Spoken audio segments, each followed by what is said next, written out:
Daf Yomi, Tractate Zevachim, page 90. The bottom of 89b, just to start out for context, the Gemara suggests, let us say that this dispute between Amoraim is parallel to a dispute between Tanaim with regard to the sacrificial portions of offerings of lesser sanctity that left the temple courtyard before the sprinkling of the blood. Rabbi Eliezer says that one who benefits from them is not liable for misuse of consecrated property. And now we turn to page 90, top of the page, with the words Ve'ein chayavin aleihem mishum pigol no sarvatameh. Ve'ein chayavin aleihem mishum pigol no sarvatameh. Rabbi Akiva omer and one is not liable to receive karet for them. That means spiritual excision, meaning being cut off spiritually. One is not liable to receive that punishment due to prohibitions against eating pigul or notar, or for partaking of the flesh while he is ritually impure. All these prohibitions apply only if the sacrificial portions are otherwise fit for sacrifice. Rabbi Akiva says that one who benefits from them is liable for misuse of consecrated property, and one is liable to receive karet for eating them due to the prohibitions of pigul, notar, or partaking of the flesh while he is ritually impure. My love de beta hadar alinu peligi ubeha peligi. The Gemara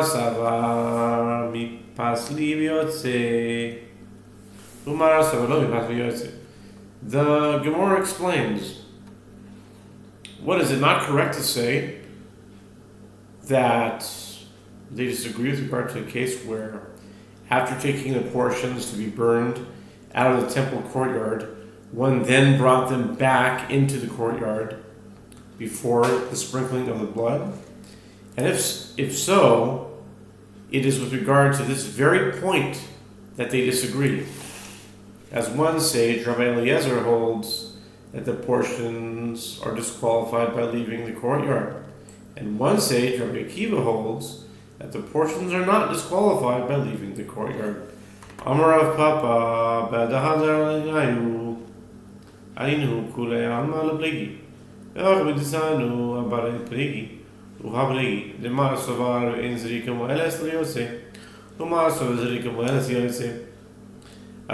rejects this claim. Rav Papa said that with regard to a case where after taking these portions out of the temple courtyard, one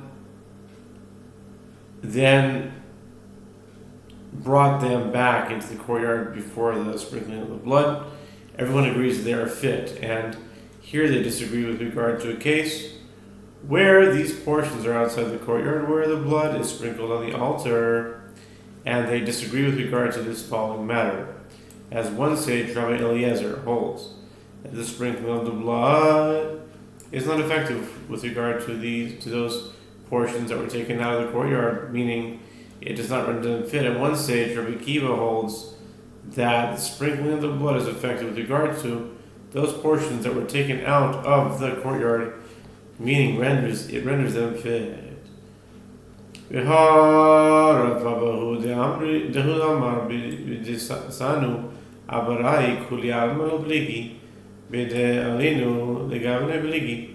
Gemara challenges, but Rav Papa's statement here apparently contradicts this claim concerning the two loaves brought with the two sheep on the festival of Shavuot. The sprinkling of the blood of the sheep renders those two loaves fit for consumption by the priests. And the dispute between Rabbi Eliezer and Rabbi Akiva also applies.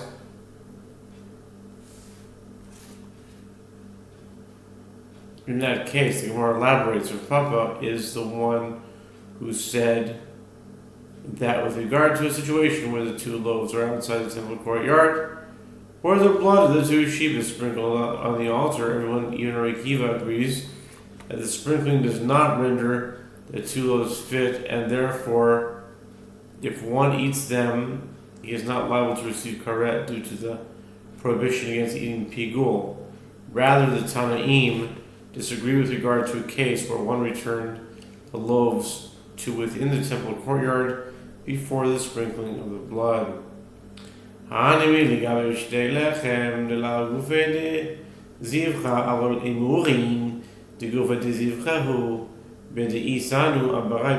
Gemara answers, this statement of Rav Papa applies only to the 2 loaves, as they are not part of the offering itself. But with regard to the sacrificial portions, which are part of the offering itself, everyone agrees that they are rendered fit if they are within the temple courtyard at the time the blood is sprinkled on the altar. Rabbi Eliezer and Rabbi Kiva disagree only with regard to a case where they are outside the temple courtyard where the blood is sprinkled on the altar. The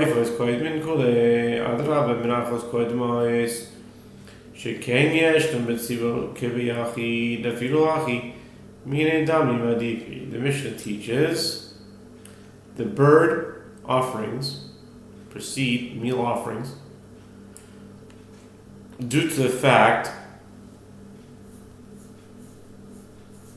that they are types whose blood is presented and atonement is affected by the blood.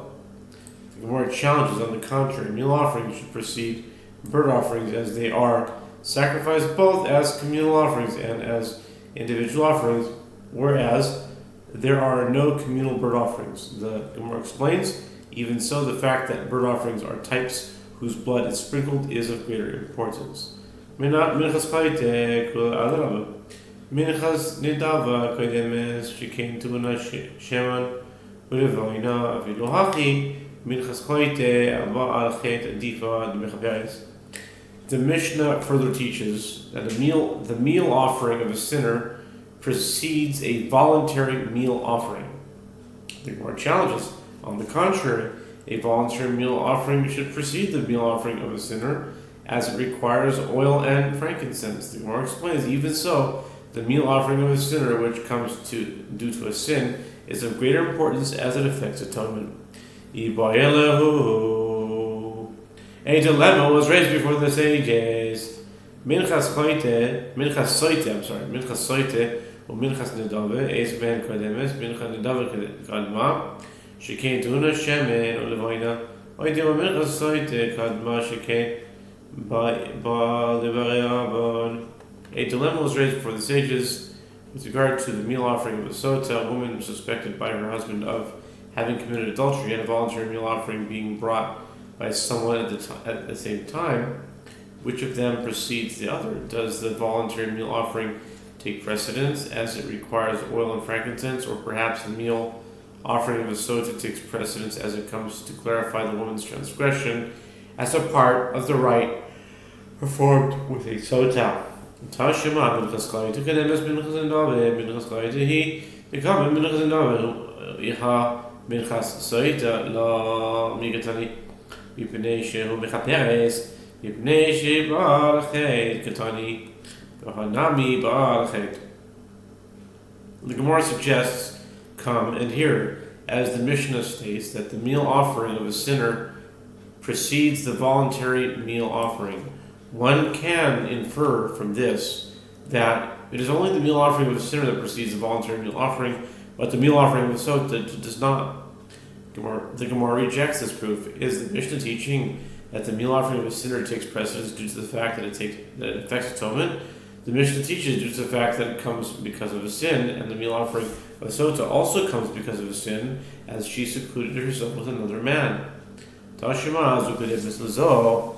Shizoba minchitin mazoba misairin umayla minchas dov minchas soite la minchas choite minchas soite. The Gemara further suggests, come and hear a statement from of a Braita that this meal offering precedes that meal offering, as the meal offering that comes from wheat, and that meal offering comes from barley. The sota comes from barley. As this Braita does this Braita not refer to the precedence of a voluntary meal offering to the meal offering of a sota? The Gemara rejects this proof as well. No, the Braita is referring to the precedence of a meal offering of a sinner over the meal offering of a sota. Tepuklei daha bikapahala bikapara. Tepuklei. Okay. Where were we? The Gemara responds that the Braita is referring to the meal offering of a sinner. Why is its precedence to the meal offering of a sota derived from the fact that the meal offering of a sinner comes from wheat, whereas the meal offering of a sota is brought from barley? I could derive the precedence of the meal offering of a sinner to the fact that the meal offering of a sinner affects atonement and the meal offering of a sota does not affect atonement. Elamai, minchas nedava, teplei dezo teuna shemen ulibuna, dezo eno teuna shemen ulibuna, elachad mitre tamei nakat. The Gemara counters rather. What is the Braita referring to? Is it referring to the presence of voluntary meal offering over the meal offering of the sota? If so, I could derive its precedence from the fact that this voluntary meal offering requires oil and frankincense, and that meal offering of the sota does not require oil and frankincense.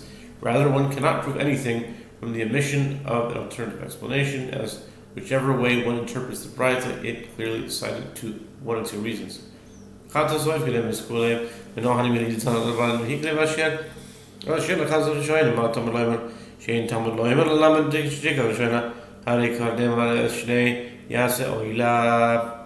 Mishnah states the sacrifice of the bird sin offering precedes the sacrifice of the bird's burnt offering. The Gemara asks, from where are these matters derived? The Gemara answers, this is as the sages taught in Braita with regard to the bird sin offering and the bird burnt offering, that a poor sinner sacrifices instead of an animal sin offering.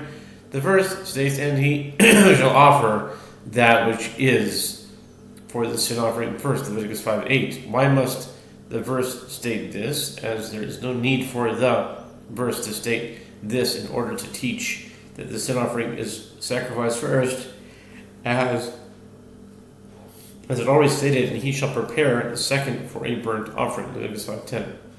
Elazeh bana av lechol chatas shiyik demu leoila, or bracket is laolos, chabaz imahen ben chazov leoilas oiv, in chatas behema leoilas behema, afilu chatas oiv leoilas behema.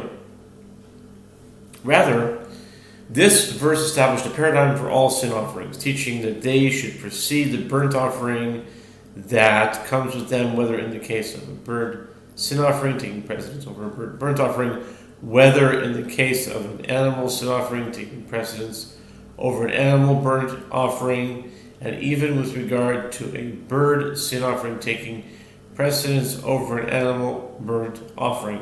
Hilka chatas oiv loilas oiv me ve'esheni chatas behema loilas behema midirabi rachmana chatas oiv loilas behema mizeh bana av. The Gemara summarizes therefore the precedence of a bird sin offering over a bird burnt offering is learned from the first, and you shall prepare the second for a burnt offering. The precedence of an animal sin offering over an animal burnt offering is derived from the fact that the merciful one extends the halacha derived from the sin offering of the Levites, see 89a. Finally, the precedence of a bird sin offering over an animal burnt offering is derived from the principle stated in this Braita, that this verse established a paradigm for all sin offerings, teaching that they should precede the burnt offering that comes with them. Tashimar Rabbi Eliezer Omer, Kol makom she'nis kalfa chatas kodemes v'chan b'yoledes olas kodemes. The Gemara suggests, coming here, a further proof from the Braita. The Torah states that a woman who has given birth must bring a sheep as a burnt offering and a bird as a sin offering. If she is poor, she may bring two birds, one for a burnt offering and the other for a sin offering, Leviticus 12:8. Rabbi Eliezer says, in every other instance where a bird offering is exchanged for an animal sin offering. The sin offering precedes the burnt offering. For example, in the case of sliding scales, sin offering brought for entering the temple while ritually impure, where a poor person brings two birds, one as a sin offering and the other as a burnt offering. The sin offering comes first. But here, in the case of a woman who gave birth, the burnt offering takes precedence as it takes the place of an animal burnt offering mentioned first in the verse. She shall bring a lamb in its first year for burnt offering, and a pigeon or dove. For a sin offering. Leviticus 12:6. Kol makom shebo al ched, chatas kedemes v'chan, oila kedemes v'chol makom sheshnayim ba'im taras chatos kedemes v'chan oila kedemes. Furthermore, in every instance where the sin offering comes because of a sin, the sin offering precedes the burnt offering. But the sin offering precedes the burnt offering. But here, in the case of a poor woman who gave birth, where the sin offering affects ritual purity rather than atonement, the burnt offering precedes the sin offering. And in every instance where two birds come instead of an animal for sin offering, the sin offering precedes the burnt offering. But here, in the case of a poor woman who gave birth, the burnt offering replaces the animal burnt offering of a rich woman, whereas the bird sin offering is sacrificed even by a rich woman who gave birth. Therefore, in this particular case of a woman who gave birth, the burnt offering precedes the sin offering. The straightforward reading of this Braita contradicts the statement of the previous Braita, which teaches that a sin offering always precedes a burnt offering. In order to reconcile the two Braitot, Rava said, the fact that the verse mentions the animal burnt offering first is only with regard to reading it, but in practice, the sin offering is sacrificed first. Okay. Tashema parim koibin elim koibin kvasim kivasim l'seirim. Okay. The Gemara suggests coming here another Braita, which apparently contradicts this principle. When are there different animals? When are there different animal offerings to be sacrificed? Bulls precede rams, and rams precede sheep, and sheep precede the male goats. Okay, continue on.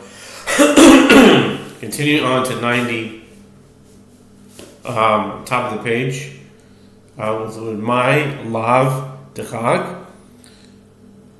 So we're asked, what is it? Not referring to additional offerings to the festival of Sukkot? Lo, l'nedava parim koibin le'elim shekain yisrabu nisachim v'chein elim nikvasim kivasim l'seirim shekain yisabu be'aliyah. What is it? Not referring to the additional offerings to the festival of Sukkot? If so, the Braita is teaching that bulls, rams, and sheep, which are burnt offerings, precede the sin offerings of male goats. The Gemara answers no. With regard to all these animals, the Braita is referring to gift offerings.